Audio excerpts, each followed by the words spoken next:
What's up, y'all? I'm here with my 1968 Ford Ranchero again, and in this video I thought I would showcase the air conditioning system that I have purchased for it and installed last month.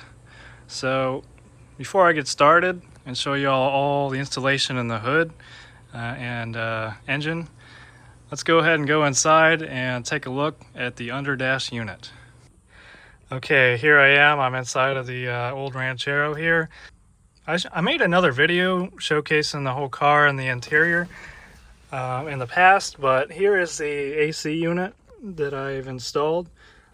The whole kit that I got came from Old Air Products, as you can see on this sticker right here.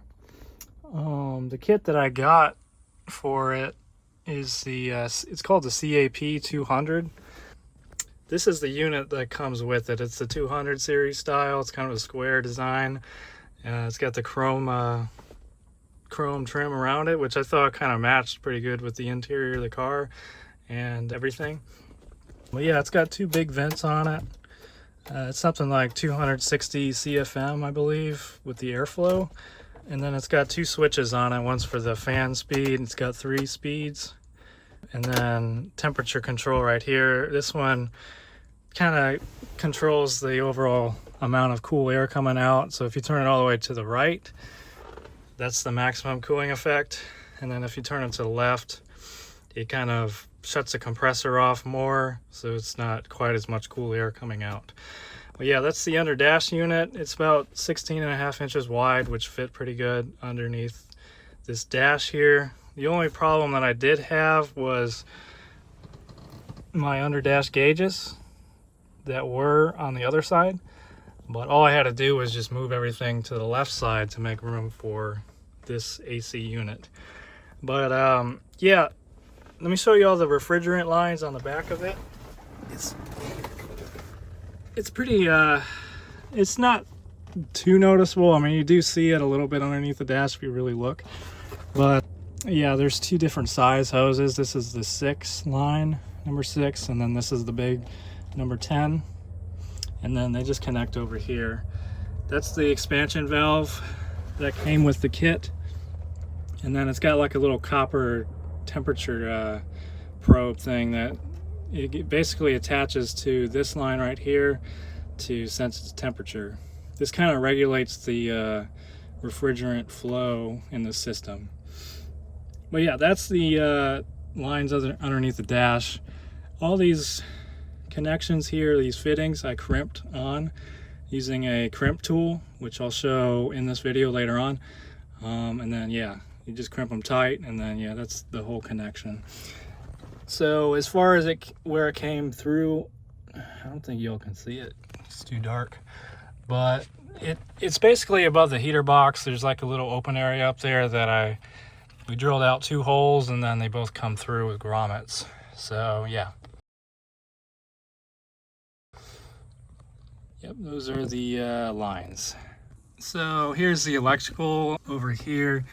I just kind of zip tied the extra green wire here. This green wire is actually what runs to the pressure switch underneath the hood. That's this connection right here, and it goes up and through the firewall. This blue wire right here, it kind of runs up and around, and then I got it tapped into the fuse box over here. I got it tapped into the I wish I had a flashlight to show y'all, but there's a fuse up there that is for the heater, and I basically just tapped into the heater fuse right on the input side of it. That way it kind of splits between the heater circuit and then the AC circuit up there. You can see the little tag I got that says AC. I used one of those fuse taps from Napa in order to make that work. This is the 30 amp fuse that is in line for that circuit. So it's always protected in case it draws too much power, it'll blow that fuse. So yeah, that's the Old Air Products 200 series under dash unit that's inside the car. Now let's go ahead and take a look underneath the hood, and I'll show y'all all what's going on under there. Okay, underneath the hood of my 68 Ford Ranchero, Looks a little bit different from last time I made a video of this car. There's a lot more extra stuff going on here. So same old good old 289, runs amazing. But as you can see, there's a big compressor right here now that came with my old Air Products AC kit. It's a Sandin 508 compressor, really good, very reliable. And you can see there's these big AC lines right here. This is that big number 10 that goes inside the car. You can see it runs all the way to the firewall. There's 2 grommets over there. This is for, I believe this is the suction line, and then that's, I don't know, I forget exactly, but the other one is the smaller one, which runs around the back. And there's a clamp here that I installed. It's one of those rubber clamps that I took one of the factory bolts out and then just put this on it to keep it snug. And then it runs around, and then this is the dryer receiver.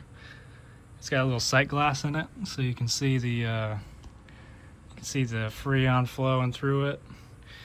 And then yeah, that pressure switch wire that I was talking about inside, it runs through the firewall and then it goes to this.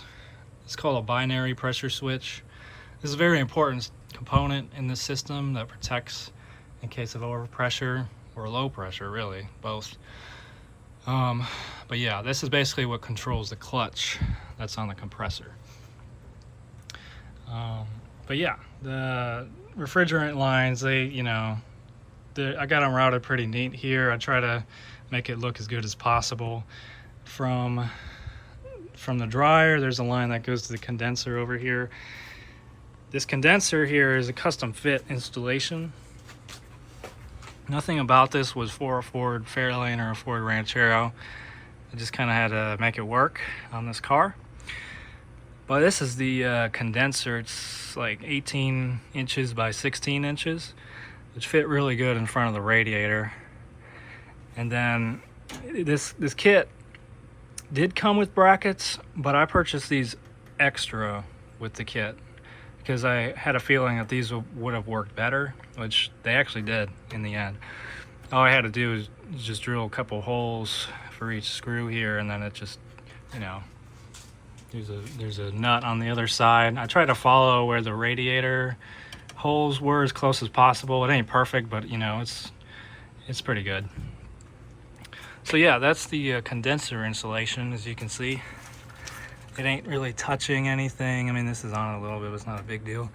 It's probably about 3/4 of an inch gap between the condenser and the radiator, which is pretty good. Anything more than that, it probably would have been a problem, but this turned out pretty good here. So yeah, it matches pretty good with my radiator. Everything's aluminum finish.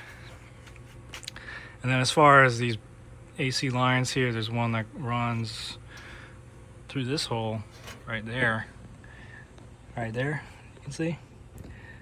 And then it did drill out 2 holes here, but I ended up only using one of them. This is kind of where the factory knockout was if this car did come with air conditioning. But yeah, I just made it work with some grommets, and then that's the one that runs up to the dryer, and then the other one's to the compressor.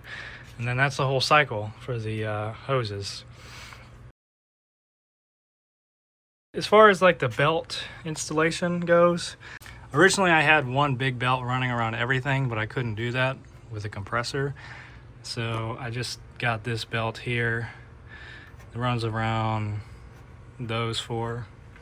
And then this is an original belt to run around this side of it for the alternator. Had to move the coil because the coil was in the way. It was over here, somewhere.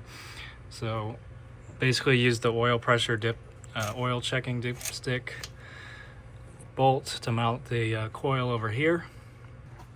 This is the compressor bracket and mounted a lot like the original style would have. There's 3 bolts under there, which were an absolute pain in the butt to get to, but got it done. Actually had to modify that bracket a little bit to make it work because it wasn't machined properly, but in the end it worked out fine. Compressor's nice and tight. Now as far as how this thing runs, I'm about to turn it on in a minute because I am sweating my my butt off out here. It's about 100 degrees today in Florida, but basically it runs really good now.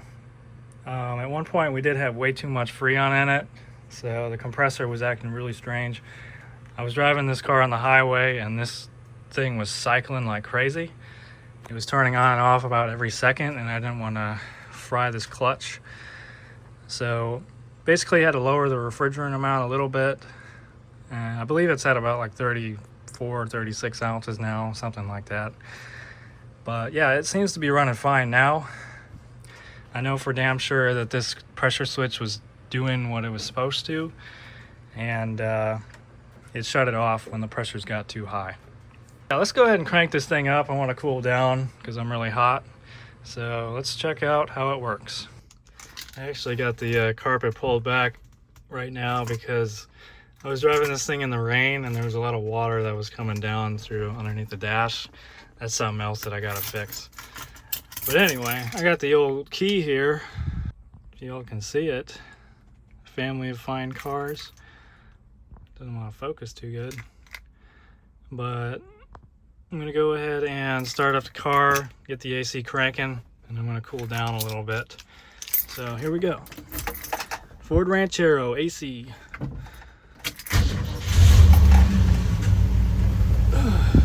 Cranks up great.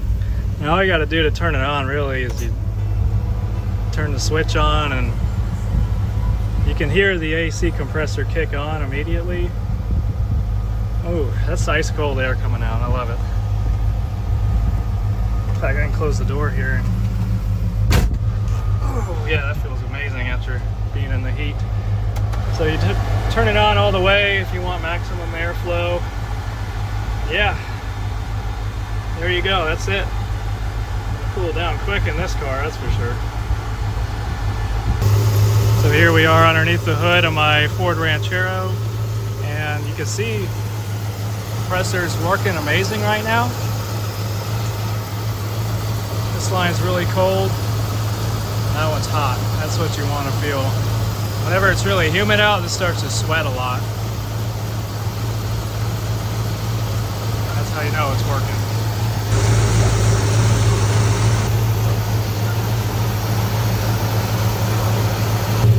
And then underneath the car, you can see my drain line's dripping pretty good. It means it's pulling out the moisture out of the car over there.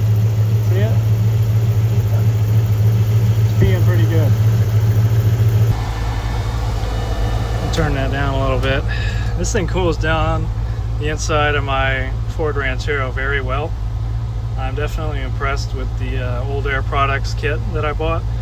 The only dilemmas that I really ran into with it was that number 6 hose. Number 6 hose was a little bit too short when I bought the kit. But besides that, I mean, everything else seemed to work out fine. The trick was just getting the right amount of refrigerant in the system. That's where my drain line is, by the way. I just kind of got it tucked up under there. But yeah, overall very impressed with this, and I love it in this Florida heat, that's for sure. We'll go ahead and turn off the car now. See, you know, turn it off, simple operation. And then, yeah, that's it. So yeah, that's the AC system in my 1968 Ford Ranchero from Old Air Products. You can see my line right here, it's starting to sweat after that bit of operation, which means that it's cooling very well. The only other thing that I wanted to show with this kit was my fan. I actually had to upgrade the fan in this car because my flex fan wasn't working too good to keep the car running cool. But I've installed a clutch fan here. This is one of those Derale 17-inch mechanical fans. I purchased that from Amazon. It's 6-blade design, pushes out a lot of air. And then I got a Hayden 2747 clutch on there. So it really keeps the temperature within that, you know, 195, 215 range. It doesn't go over 215 ever. Even if it's a 100-degree day, I'm sitting in traffic, it keeps it in a good temperature range and it won't overheat. Anyway, that's the AC installation from Old Air Products on my 1968 Ford Ranchero. Hope you all enjoyed. Before I forget, I thought I would just show y'all this hydraulic AC crimper that I purchased from Amazon to install the AC in the Ranchero. It came from China, actually. It was made in China. It's a IG Lee brand. They're all pretty much the same, but it came with everything I needed to crimp the AC fittings on those big hoses. It came with gloves that I actually didn't use, surprisingly, but they came in, the kit in case you do want to use them. And then it came with different tools and O-rings and stuff. But yeah, this is the AC crimper right here, made in China. As you can see, came with traditional stuff from China. And then yeah, basically all you gotta do is pull this pin on the tool. This opens up, and a little bit of a demonstration. You pick whatever die you want. I was using the 6 one quite a bit, and then I was using the 10. It's all rubber, and then you just stick it into, let's see if I can do this with one hand. Stick this in like that, and then put it on both sides, lock it in place, pump it up with the fitting inside, and it crimps the line. And you just kind of do it till it bottoms out. You don't want to do it too tight because it could damage the crimp and cause problems. So you just kind of want to get it good and tight, but not like insanely tight. You know what I'm saying? So yeah, that's the put this back in there. That's the AC fitting crimper from Amazon.